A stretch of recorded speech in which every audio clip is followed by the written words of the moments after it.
Hello friends, welcome back to my channel that is Unfolding Path. आज हम fundamental rights पढ़ने वाले हैं जो कि right guaranteed and protected by the courts, okay, by the constitution actually. And इसका अगर वायलेशन होगा तो फिर you can appeal directly to the supreme court. Okay, so this is what it is fundamental rights, जिसकी बहुत ज़्यादा power है। And किस कॉन्स्टिट्यूशन, बेसिकली किस आर्टिकल से इसकी और भी ज़्यादा पावर बढ़ जाती है, जिसको कॉन्स्टिट्यूशनल रेमेडीज़ कहा जाता है।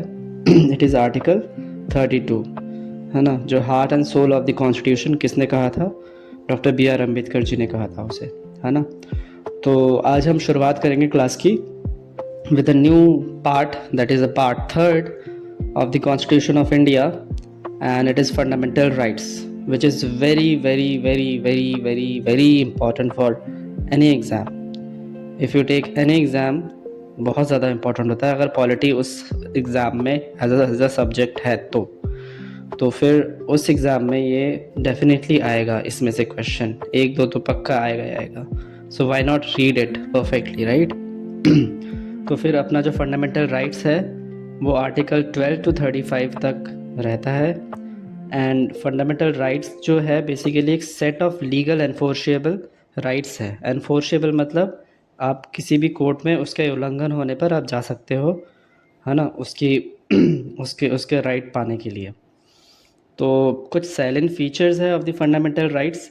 पहला है आपका फंडामेंटल राइट्स जो है वो एब्सोल्यूट नहीं है, ठीक है, कुछ लिमिट्स तो है, ठीक है, एब्सोल्यूट नहीं है क्योंकि इसकी बहुत ज़्यादा पावर है। तो इसका मतलब ये भी नहीं है कि पूरा का पूरा एब्सोल्यूट कर दिया जाता है, पूरा पूरा पावरफुल बना दिया जाता है। इसकी कुछ लिमिट्स भी है with some exceptions, right. And it is not sacrosanct या फिर परमानेंट, ये परमानेंट भी नहीं है, इवन सैक्रोसेंट भी नहीं है, राइट। और ये can be cartel during emergency के टाइम पे इसको कर्टेल किया जा सकता है, इसीलिए वो परमानेंट भी नहीं है, इवन सैक्रोसेंट भी नहीं है। लेकिन जो आर्टिकल 20 है एंड 21 है वो कभी भी सस्पेंड नहीं हो सकते, ठीक है। इवन इमरजेंसी के टाइम पे भी आर्टिकल 20 एंड 21 कभी भी सस्पेंड नहीं हो सकते। अच्छा, let me know in the comment section article 20 and 21 क्या है अकॉर्डिंग टू। वैसे हम पढ़ने वाले हैं, है ना। वैसे आर्टिकल 21 जो है वो right to life and liberty है। एंड आर्टिकल 20 जो है वो बेसिकली अबाउट मतलब जियोपार्ड, डबल जियोपार्डी, इनक्रिमिनेशन, ये सब चीज़ें बताता है, right. So we will study in the next class, okay. So these can never be suspended, ये कभी भी सस्पेंड नहीं हो सकता, ठीक है, even in emergency. And fundamental rights जो है वो जस्टिशिएबल इन नेचर है ना, जो कि प्रोटेक्टेड बाय द कॉन्स्टिट्यूशन है, ठीक है। So these are the salient features of fundamental rights. अब इसके बेसिक पॉइंटर्स क्या है? ये जो फंडामेंटल राइट है हमने कहाँ से बोरो किया है? ये हमने यूएसए से बोरो किया है। यूएसए में फंडामेंटल राइट्स को बिल ऑफ राइट्स कहा जाता है बेसिकली। तो वहाँ पर ही पहली बार बिल ऑफ राइट्स आया था। एंड फिर वहाँ से हमने इसको बोरो किया है एज एन आइडिया, एंड खुद से हमने इसको मॉडिफाई करके फंडामेंटल राइट्स आर्टिकल 12 to 35 में और part 3rd of the constitution में डाल दिया गया, ठीक है। And they are contained in the part 3rd of the constitution, जो मैंने बोला भी जस्ट। एंड ये जो टर्म है they are termed as fundamental right, termed as conscience of the constitution, है ना।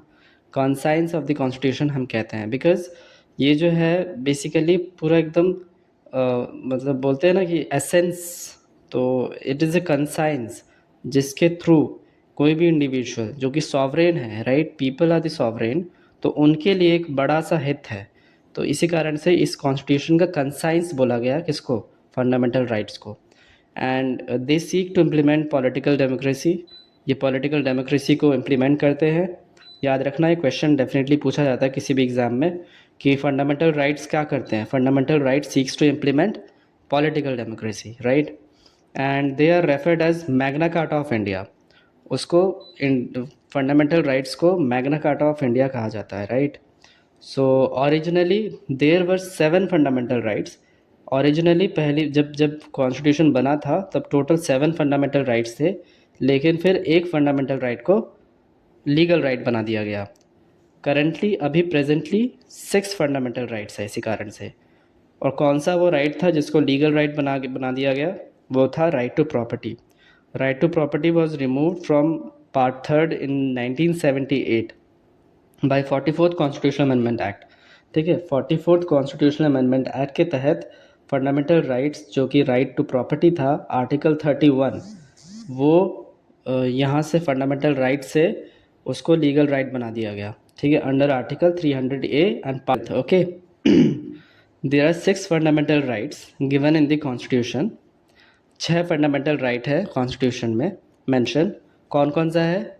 Right to equality, that is article 14 to 18, right to freedom, that is article 19 to 22, right against exploitation, that is article 23 to 24, right to freedom of religion, that is article 25 to 28, cultural and educational rights, that is article 29 to 30, and right to constitutional remedies, that is article 32। ठीक है, 31 भी था but 31 को legal right बना दिया गया किस constitution amendment के तहत? 44th कॉन्स्टिट्यूशन अमेंडमेंट के तहत। आर्टिकल 31 में क्या था? राइट टू प्रॉपर्टी था। ठीक है, उसको लीगल राइट बना दिया आर्टिकल 300A और पार्ट 12 में अभी प्रेजेंटली है। ठीक है, so this is what we have to just you have to learn it. इसको बस रिमेंबर करना है आपको। Equality, then freedom, then against exploitation, then religion, cultural and educational rights, then constitutional remedies. ज़्यादातर हम लोग इक्वालिटी, फ्रीडम तक अच्छे से पढ़ लेते हैं, बट राइट अगेंस्ट एक्सप्लॉयटेशन ही हमें बहुत ज़्यादा कंफ्यूज करता है। 23 एंड 24 क्या है? ठीक है, even right to freedom of religion में भी हमें पता है कि 25 से 28 है, लेकिन इसके अंदर भी बहुत सारे प्रोविजन है। 26, 27, 28 क्या क्या है वो भी हमको जानना ज़रूरी है। And cultural and educational rights, ये तो हमारे दिमाग से ही निकल जाता है, राइट। तो आर्टिकल 29 to 30 इसमें क्या है, we have to see specifically. आज हम इस क्लास में पढ़ेंगे थोड़ा सा, ये नेक्स्ट क्लास में पढ़ेंगे, but we will read this perfectly. And right to constitutional remedies जो है वो आर्टिकल 32 सबको पता ही होता है, राइट। क्योंकि heart and soul of the constitution किसने कहा था? Doctor B.R. अम्बेडकर जी ने इस राइट को कहा था, राइट। और एक चीज़ याद रखना, इसमें लिखा हुआ है कि फॉरेनर्स, है ना, स्पेशली